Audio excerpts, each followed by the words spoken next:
Hello बच्चों, let's read the question. Question says the value of limit n tends to infinity 1 minus n square divided by summation r where summation r running from 1 to n will be.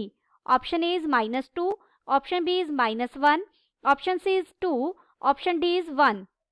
First we see the key concept. यहाँ हमें limit find out करनी है और जो denominator में दिया गया है वो समीशन की फॉर्म में दिया गया है.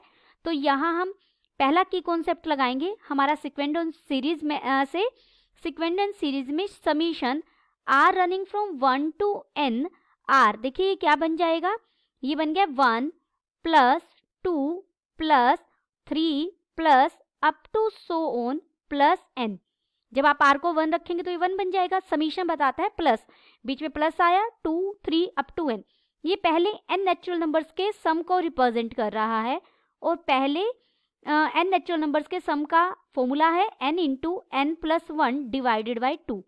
सबसे पहले तो हम इस फॉर्मूले का यूज करेंगे, उसके बाद हम अपने लिमिट के कॉन्सेप्ट पे चलेंगे. तो हम गिवन फंक्शन को f x by g x की फॉर्म में एक्सप्रेस करेंगे जो ऑलरेडी है. इसके बाद take highest power of x as a common in numerator and denominator. Numerator और डिनोमिनेटर में से हम x की हाईएस्ट पावर को कॉमन ले लेंगे क्योंकि limit n tends to infinity है. जब भी limit n tends to infinity हो, इन्फिनिटी के केस में हम यही स्टेप करते हैं फॉलो. और थर्ड फिर हम रिजल्ट यूज करेंगे. लिमिट मान लीजिए x टेंड्स टू इन्फिनिटी होता c by x raise to power n हो, तो ये किसको कन्वर्ज कर जाएगा, जीरो को. इसकी वैल्यू क्या आ जाएगी, जीरो. और कहीं हमें किसी कांस्टेंट के बाहर x टेंड्स टू इन्फिनिटी मिले तो वो क्या वैल्यू देगा, सेम कांस्टेंट दे देगा क्योंकि इंडिपेंडेंट ऑफ x है. अब देखिए हमें किसकी लिमिट फाइंड आउट करनी है. लिमिट n है,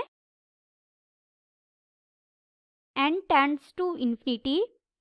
न्यूमरेटर में दिया गया है 1 माइनस n स्क्वायर और डिनोमिनेटर में दिया गया है summation r running from 1 to n.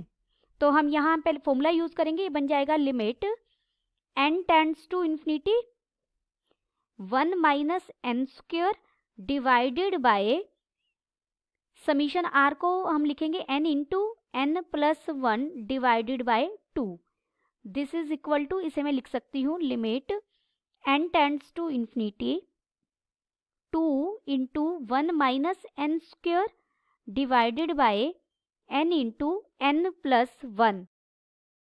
This is equal to limit n tends to infinity. देखिए ऊपर हम आइडेंटिटी लगाएंगे a square minus b square. इसे लिख सकते हो 1 स्क्वायर.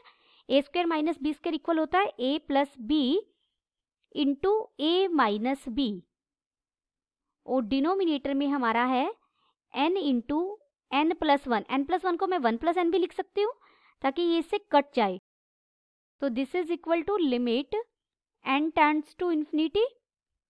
ऊपर हो गया 2 इंटू 1 माइनस n और डिनोमिनेटर में क्या हो गया n. तो न्यूमरेटर से हम n कॉमन लेंगे. Limit n tends to infinity और अगर मैं n कॉमन ले लूँ तो ये 2n बन जाएगा और अंदर बन जाएगा 1 बाई n माइनस 1 और डिनोमिनेटर में क्या है n. इस n से n ये कट जाएगा. अब अगर n इन्फिनिटी को टेंड कर रहा है तो 1 बाई n किसको जाएगा, जीरो को. तो ये इक्वल हो जाएगा limit n tends to infinity 2 into 1 by n minus 1. जब हम यहाँ रखेंगे ये जीरो बन जाएगा. ये बन जाएगा 2 इंटू 0 माइनस 1 यानी -2. दिस इम्प्लाइज हमारी लिमिट कितनी आई, -2. ऑप्शन कौन सा सही हो गया, ए.